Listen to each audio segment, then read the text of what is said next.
seseorang yang tidak mengetahui adanya rencana pembunuhan, jadi dia tidak pernah mengetahui, tidak pernah mendengar ada rencana pembunuhan, atau dia tidak mengetahui akan terjadi pembunuhan, atau bahkan tidak melihat peristiwa pembunuhan, tapi kebetulan saja ia berada di lokasi yang sama dan di waktu yang sama.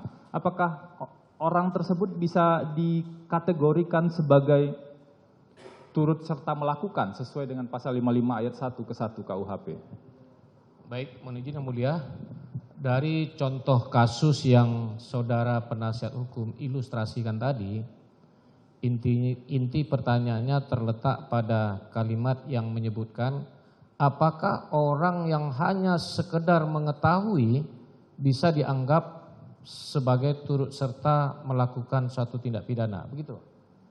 Jadi seseorang ini dia tidak mengetahui ada rencana pembunuhan, dia tidak mengetahui akan terjadi pembunuhan, dan juga tidak melihat peristiwa pembunuhan tersebut karena berada di ruangan yang berbeda, tapi kebetulan berada di lokasi atau rumah yang sama dan di waktu yang sama. Kalau kasusnya seperti itu tentu tidak ada meeting of mind dari yang bersangkutan. Ya, adalah sesuatu hal yang tidak tepat, saya kira tidak benar menurut pendapat saya.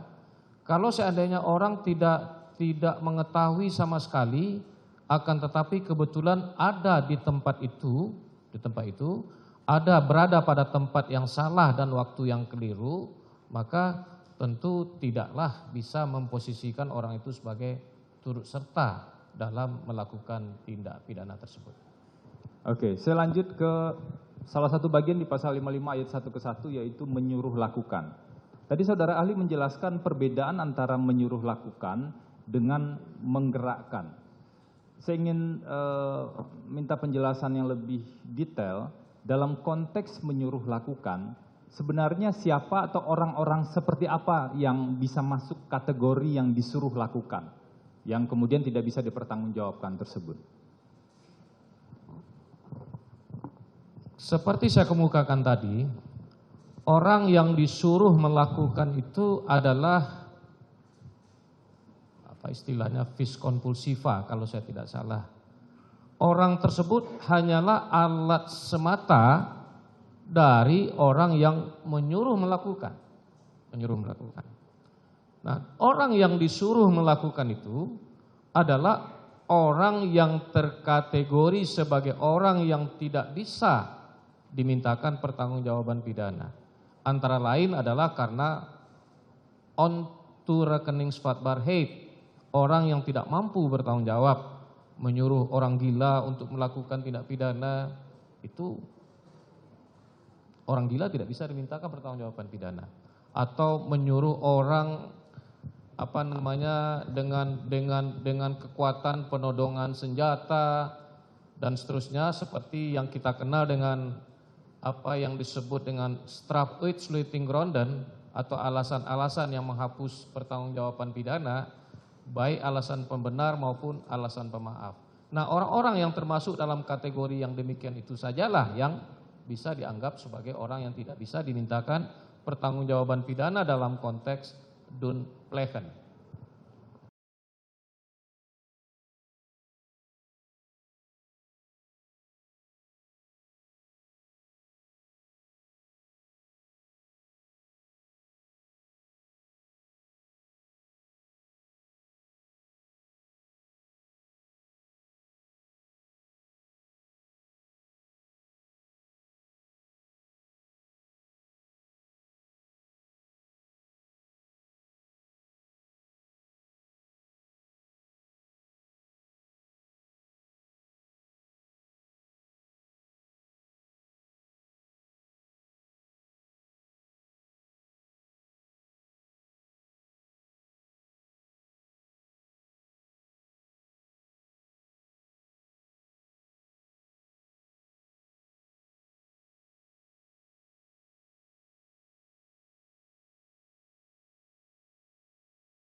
Saudara ahli, sekarang kami masuk soal ke pembuktian.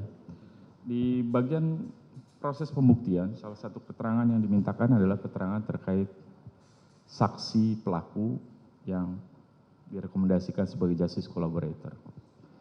Pertanyaan kami kepada saudara ahli, apakah ada perbedaan bobot atau scoring kualitas pembuktian atau keterangan yang disampaikan oleh saksi yang merupakan atau yang mendapat rekomendasi justice collaborator dengan saksi lain yang menyampaikan keterangan juga di persidangan? Dan apakah keterangan seorang saksi pelaku yang JC, dia boleh berdiri sendiri dan boleh berbeda sama sekali dari keterangan saksi yang lainnya dan tetap menjadi prioritas keterangan yang digunakan? Mohon penjelasan dari saudara ahli. Baik, menurut pendapat saya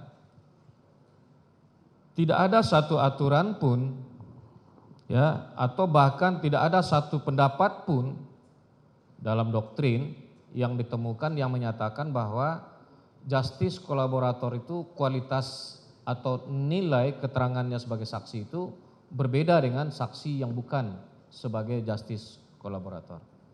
Sehingga dengan demikian dapat dikatakan sekalipun dia adalah justice kolaborator, ya, keterangan dia itu sama nilainya dengan keterangan-keterangan saksi yang lain yang bukan justice kolaborator. Demikian.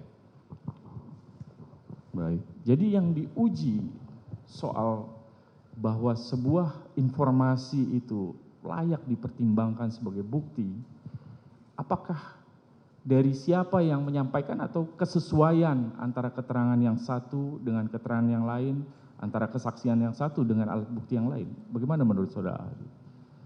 Kalau soal kesesuaian antara satu fakta dengan fakta yang lain, antara satu keterangan dengan keterangan yang lain, ini nanti kan akan menjadi apa yang dalam alat bukti kita kenal dengan nama petunjuk. Itu akan digunakan oleh hakim sebagai sarana untuk menimbulkan keyakinannya dalam alat bukti yang disebut sebagai petunjuk. Baik.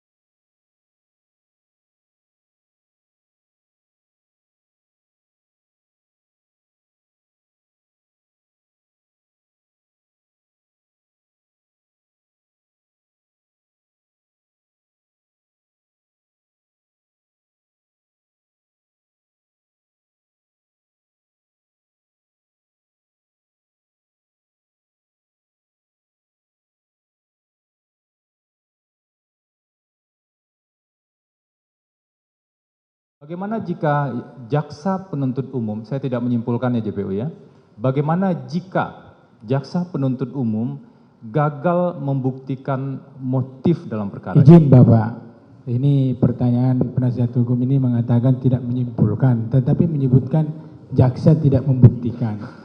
Silakan nanti ditanggapi di dalam tuntutan. Sudah, lanjutkan penasihat hukum. Jika seandainya dalam hal, saya tambahkan biar lebih jelas bagi teman-teman jaksa penuntut umum, bagaimana jika JPU gagal membuktikan motif dalam perkara ini? Izin Bapak, sebelum dijawab oleh ahli, bagaimana penasihat hukum bisa memikirkan bahwa kami ini gagal membuktikan?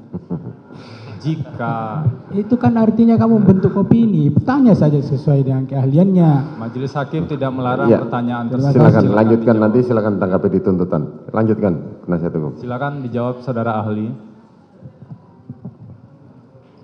Baik, mohon izin kawan penuntut umum.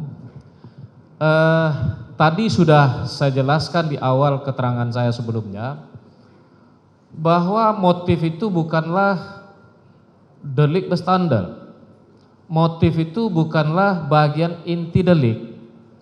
Sehingga dengan demikian secara mandiri, secara terpisah dengan yang lain, motif itu tidak perlu dibuktikan.